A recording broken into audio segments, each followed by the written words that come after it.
আসসালামু আলাইকুম সুপ্রিয় শিক্ষার্থীরা, আজকে আমরা এসএসসি 2026 সালের ঢাকা রেসিডেন্সিয়াল মডেল কলেজের টেস্ট এক্সামে 4 নং প্রশ্ন আসছে, সেটা সলভ করার চেষ্টা করবো। সেটা হলো এইচটিএমএল থেকে। এই যে উদ্দীপক আমরা দেখতে পাচ্ছি, এই চিত্র 1 দেওয়া আছে, এটা এইচটিএমএল এ এ বি এ সি এটা দেওয়া আছে, আর এইখানে একটা আমাদের ওয়েবসাইট কাঠামো দেওয়া আছে। তো এই হলো আমাদের প্রশ্ন। আমরা একটু প্রশ্নটা দেখে নিই, প্রশ্নটা কেমন ছিল। এই যে আমার কাছে প্রশ্ন আছে, সেই প্রশ্নটা আমরা এখন পড়বো, সলভ চলে যাবো। Dhaka residential model college.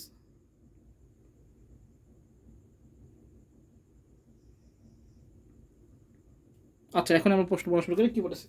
বলছে নিচের চিত্র দুটি লক্ষ্য করো এবং প্রশ্নগুলোর উত্তর দাও। একটি ডাইনামিক ওয়েব পেজ নিম্নরূপ। বলেছে একটি ডাইনামিক ওয়েব পেজ নিম্নরূপ। আচ্ছা, এখানে কিছু এইচটিএমএল কোড দিয়েছে। হ্যাঁ, এখানে অর্ডার লিস্ট আনঅর্ডার লিস্ট মিলাই দিয়েছে। আমরা এটা ট্যাগ করবো। আর দেওয়া আছে একটা ওয়েবসাইট কাঠামো, যেটা হোম পেজ। আমরা হোম পেজ দেখলে বুঝবো যে টিরি বা হায়ারার্কিক্যাল কাঠামো। আচ্ছা, ক নাম্বার কি বলেছে? বলছে এমটি ট্যাগ কি? আমরা জানি কি, যে সমস্ত ট্যাগের ওপেনিং বা শুরু আছে কিন্তু ট্যাগের বিষয়বস্তু বা ক্লোজিং থাকে না, তাকেই বলা হয় এমটি ট্যাগ। আমরা ক নাম্বার দিয়ে লিখবো, যে সমস্ত ট্যাগের যে সমস্ত ট্যাগের ওপেনিং আছে, যে সমস্ত ট্যাগের ওপেনিং আছে বা শুরু আছে কিন্তু ট্যাগের বিষয়বস্তু বা ক্লোজিং বা শেষ থাকে না। ওপেনিং আছে কিন্তু ক্লোজিং বা শেষ থাকে না, তাকে এমটি ট্যাগ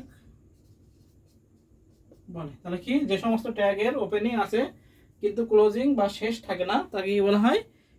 এমটি ট্যাগ বলে। আচ্ছা, এই এমটি ট্যাগ উদাহরণ এটা এখানে দিয়ে আনি, তাও আমি একটু বলে দিচ্ছি। এইচ আর ইমেজ, যে তিনটা বেশি আসে, আর বিআর, এই তিনটা ট্যাগ বেশি আসে, খুব আসে পরীক্ষায়। H R horizontal ruler image tag, আর বিআর হল লাইন ব্রেক করার জন্য। এই তিনটা ট্যাগের শেষ ট্যাগ নিয়ে। আচ্ছা, খ নম্বর বলছে IPv4 এর ব্যাখ্যা করো। আচ্ছা, IPv4 এর পূর্ণ হলো ইন্টারনেট প্রোটোকল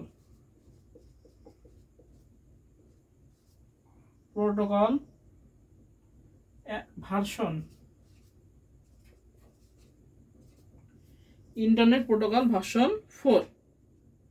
এটা হলো IPv4। আচ্ছা, আইপি অ্যাড্রেস কি? ইন্টারনেটযুক্ত প্রতিটি কম্পিউটার একটি নির্দিষ্ট ঠিকানা থেকে, এই ঠিকানাকে আইপি অ্যাড্রেস বলে। এই IPv4 কত বিটের? এটা হলো 32 বিটের। কত বিটের? 32 বিটের।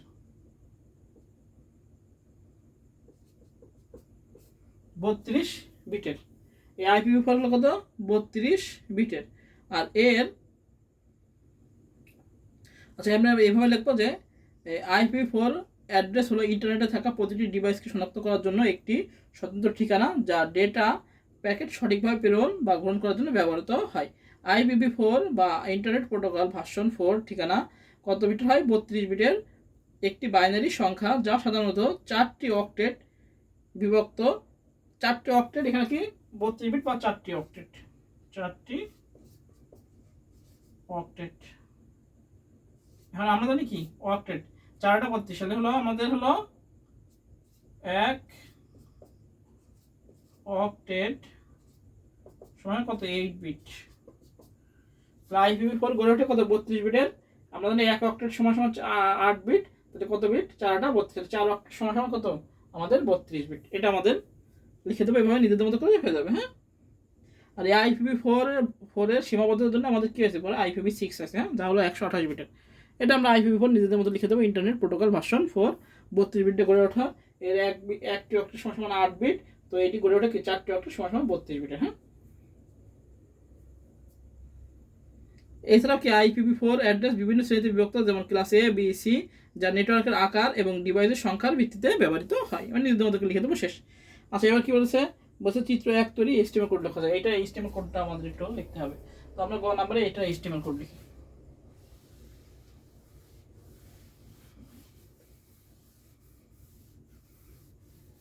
এইটা চিত্র 2 এখন লাগছে, এটা বুঝতে দিচ্ছি। তাহলে গ নাম্বার আমাদের এটা এইচটিএমএল কোড আমরা লিখি। এইচটিএমএল কোড প্রথমে আমরা দেবো এইচটিএমএল, তারপর আমরা দিই হেড, হেডের মধ্যে আমরা দিই টাইটেল, তারপর আমরা কি করি টাইটেল শেষ করি। আচ্ছা এবার আমরা কি করি হেড শেষ করি, হেডের পর আমরা কি দিই বডি। আচ্ছা এই যে একটা এইটা আমাদের এইচটিএমএল কোড বলছে, আমরা এটা শুরু করি। আচ্ছা প্রথমে আছে এইচটিএমএল, তো আমরা এটা কি আকার আছে, এটা আমাদের হলো গাঢ় কালো করা আছে, এই জন্য আমাদের কি দেখা হবে, আমরা পি ট্যাগ দেবো, বি ট্যাগ দেবো, আর একটা কি ইউ ট্যাগ দেবো, তারপর দেবো এইচটিএমএল, তাহলে আমাদের ইউ ট্যাগ শেষ হবে, বি ট্যাগ শেষ হবে, পি ট্যাগ শেষ হবে। আচ্ছা লেখা যাতে বোল্ড আকার আছে বি ট্যাগ এবং ইউ ট্যাগ আছে আন্ডারলাইন দিলাম। আচ্ছা এটা আমাদের ওএল টাইপ লিখতে হবে, কি ওএল টাইপ, যদি বড় হাতের আছে সেটা আমাদের এ দিতে হবে এবং দিতে হবে স্টার্ট সময় কত 27। কেন 27? আমাদের 26 পর্যন্ত সংখ্যা আছে, এ থেকে জেড পর্যন্ত, তো এ থেকে জেড পর্যন্ত কত, জেড এর মান কত আমাদের 26, লিখে দিই জেড সমান সমান 26। এরপরে আমাদের এ সমান সমান 27, এ বি সমান সমান 28, এ সি সমান সমান 29, আর এ ডি সমান সমান 30। এখন যদি আমাদের এমসিকিউতে এমন থাকে, একটা জাস্ট আমি একটা এমসিকিউ দেখা দিই, যেমন আমাদের আছে ওএল টাইপ সমান সমান এ স্টার্ট, ধরি হলো স্টার্ট হলো 31, ওয়েল টাইপ যে আছে ছোট হাতের এ এবং স্টার্ট হলো 31। তাহলে আমরা কিভাবে বের করতে হবে, এটা কত সংখ্যা আমরা কিভাবে বের করবো, তখন আমরা 26 দ্বারা ভাগ করবো 31কে 26 দ্বারা ভাগ করি। 26 একে 26, 27, 28, 29, 30, 31, এটা হচ্ছে 5, তাই না? 26 একে 26, 27, 28, 29, 30, 31। আচ্ছা আবার আমরা 26 দ্বারা ভাগ করি, তাহলে হচ্ছে 0, 1, তাহলে হচ্ছে 15। তাহলে 1 এর মান, এটার মান কত এ, আর এটার মান হলো 1 এর মান হলো এ, আর এটার মান হলো 5। তাহলে A B C D E, A B C D E, তাহলে এক হলো A B C D E, তাহলে 5 এর মান কত আছে ই, তাহলে হবে কি 1 ই, তাহলে হবে এই হবে ছোট হাতের, যেহেতু সেটা ছোট হাতের এই হবে। বুঝতে পারছো? আমরা এইভাবে বের করতে পারবো পরীক্ষার সময়। যদি এটা এমসিকিউ থাকে যে ওয়েল টাইপ সমান সমান এই স্টার্ট 31 হলে কত, অপশনে থাকলো ক নাম্বার দিল এই, খ নাম্বার দিল এ বি, গ নাম্বার দিল এ ডি, ঘ নাম্বার দিল এই এ সি। তাহলে আমাদের কিভাবে করবো, এই উত্তর হবে, সেটা এইভাবে বের করবো। বুঝতে পারছে? 26কে আমাদের যে সংখ্যা থাকবে সেটা ভাগ করবো, ভাগ করলে আমাদের বেড়ে আসবে। হ্যাঁ, যেহেতু আমাদের নিচ থেকে শুরু, নিচ থেকে উপর, নিচ থেকে উপর ছোট হাতের, এই জন্য ছোট হাতের উত্তর আছে। বড় হাতের হলে বড় হাতের উত্তর হতো। এখানে যদি বড় হাতের এ থাকতো তাহলে আমাদের এই হতো বড়, এই A B C D E, তা বড় হাতের এই উত্তর হতো। হ্যাঁ, হয়ে গেল। তাহলে ওয়েল টাইপ এ স্টার্ট কত 27 থেকে শুরু হয়েছে যদি আমাদের এ। আচ্ছা এবার আবার আমাদের আছে, সেটা হলো 4 থেকে শুরু হয়েছে, না আবার আমাদের দিতে হবে। আচ্ছা ক্রিকেট আমরা লিখে নিব এলআই দিয়ে লিখবো ক্রিকেট, কিন্তু এলআই কিন্তু শেষ করা যাবে না, কারণ ক্রিকেটের মধ্যে আমাদের এই নামগুলো দেওয়া আছে, তাই না? এবার নামগুলোর জন্য আমাদের আবার দিতে হবে, কি দিতে হবে, ওএল টাইপ সমান সমান কি দিতে হবে, এখানে রোমান সংখ্যা আছে, রোমান সংখ্যা আই, আর স্টার্ট কত থেকে শুরু হয়েছে, 1 2 3 4 4 থেকে শুরু হয়েছে, 4। এবার এলআই দিয়ে দেবো, হলো সাইফ হাসান, এলআই শেষ। আবার এলআই দিয়ে দেবো হলো তামিম, আবার এলআই শেষ। আবার এলআই দিয়ে দেবো হলো ইমন, আমরা হলো নিচে থেকে শেষ করতে পারবো। প্রথমে কি করবো, ওয়েল শেষ করবো, এই ওয়েল শেষ করলাম, তাহলে হলো এটুয়ের কাজ শেষ। এই তিনটে হলো সাইফ তামিম ইমনের কাজ শেষ। আচ্ছা তা ওয়েল শেষ করলাম, এবার এই যে ক্রিকেটের এলআই এটা শেষ করবো,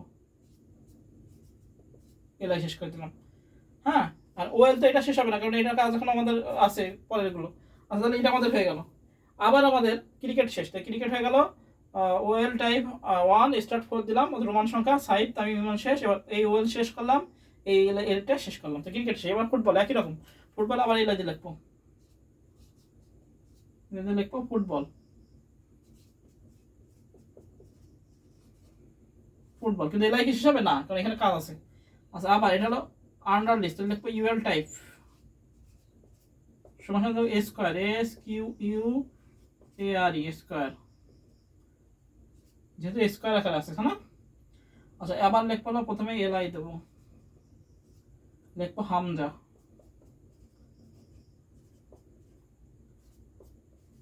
এলআই শেষ। আবার এটা লিখবো হলো জায়ান, তাই তো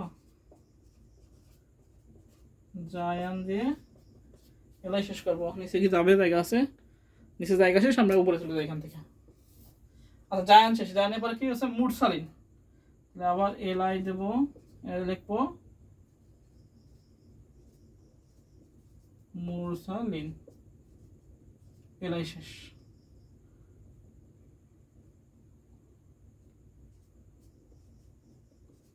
এলাই শেষ, তাহলে মুরসালিন এই হামজা জায়ান মুরসালিন শেষ। এবার হলো ইউএল শেষ করবো, ইউএল, ইউএল শেষ করলাম, এই ইউএল শেষ করলাম, ইউএল শেষ করলাম। এবার ফুটবলের এলাই শেষ করবো, ফুটবলের এলাই শেষ করলাম। এবার শুধু এসি ব্যাডমিন্টন আছে, তাহলে আবার আমরা এলাই লিখবো, এলাই লিখে লিখবো ব্যাডমিন্টন, একা একা চলে আসবে,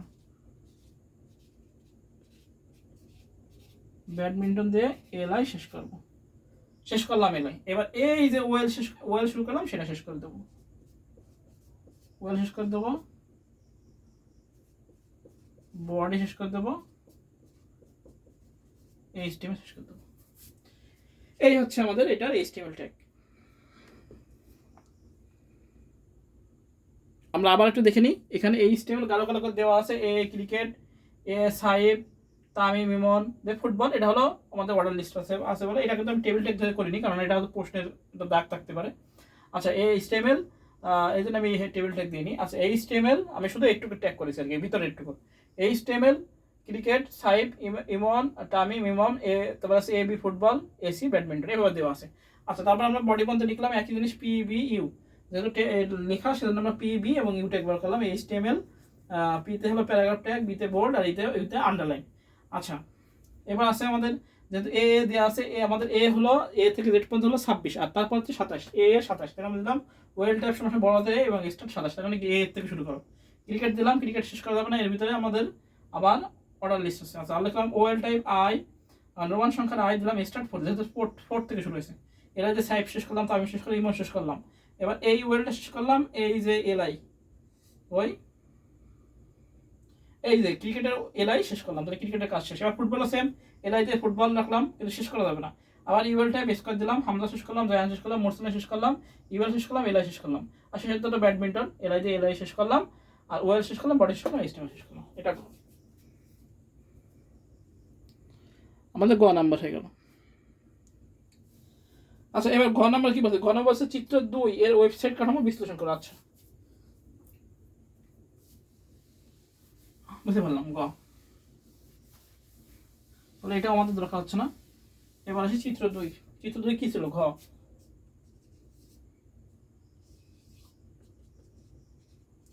হোম পেজ, সংক্ষেপে লিখতেছি আমি P1 P2 P3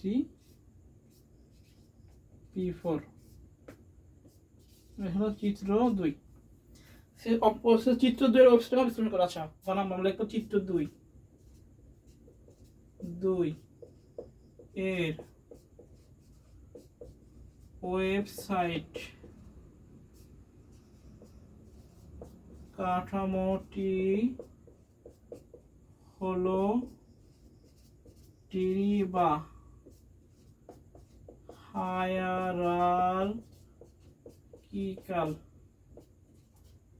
হায়ারার্কিক্যাল কাঠামো। আর চিত্র 2 ওয়েবসাইট কাঠামো কি টিরি বা হায়ারার্কি, কিভাবে বুঝলাম, হোম পেজের সাথে যে পেজ হোম পেজ থাকে তাহলে সেটা কি হয়, টিরি কাঠামোই হয়। ঠিক আছে, আমরা দেখবো চিত্র 2 ট্রি বা হায়ারার্কিক্যাল স্ট্রাকচার ব্যবহার করা হয়েছে। যে ওয়েবসাইটে হোম পেজে সমস্ত ডকুমেন্টের পূর্ণাঙ্গ চিত্র সংক্ষিপ্ত আকারে থাকে, সেই ওয়েব পেজগুলো শাখা প্রশাখা নিয়ে সাজানো থাকে, তাকে ট্রি কাঠামো বা ট্রি বা হায়ারার্কিক্যাল কাঠামো বলে। তো আমরা কি লিখবো, যে ওয়েব পেজের পেজগুলো হোম পেজের সাথে সংযুক্ত থাকে এবং গাছের শাখা প্রশাখার ন্যায় বিন্যস্ত থাকে, তাকে বলা হয় ট্রি কাঠামো বলে বা ট্রি বা হায়ারার্কিক্যাল কাঠামো বলে। এভাবে আমি নিজেদের মতো সংজ্ঞা দেবো সুন্দর করে। ট্রি কাঠামোর হোম পেজ সমস্ত ডকুমেন্ট পূর্ণাঙ্গ চিত্র সংক্ষিপ্ত আকারে থাকে। বিস্তারিত তথ্যের জন্য হোম পেজের লিঙ্ক ব্যবহার করা হয়, পরবর্তী পেজে যাওয়া যায়। ওয়েবসাইটের কাঠামোর মধ্যে ট্রি কাঠামো সবচেয়ে সহজ এবং জনপ্রিয়। বেশিরভাগ অনলাইন সিস্টেমে এই ধরনের কাঠামো ব্যবহার করা হয়। এই ধরনের কাঠামো বড় বড় প্রতিষ্ঠানের ক্ষেত্রে ব্যবহৃত হয়, যেমন স্কুল কলেজের ক্ষেত্রে, প্রতিষ্ঠানের ক্ষেত্রে ব্যবহৃত হয়। এবার নিজেদের মতো করে লিখে দেবো ট্রি কাঠামো। হ্যাঁ, নিজেদের মধ্যে লিখে দিলে আমাদের শেষ হয়ে যাবে। হ্যাঁ, সুন্দর করে লিখে দেবো। তো এই হলো আমাদের ঢাকা রেসিডেন্সিয়াল মডেল কলেজের 4 নং প্রশ্নের সব। সবাই ভালো থাকে, সুস্থ থাকে, সবাইকে আসসালামু আলাইকুম।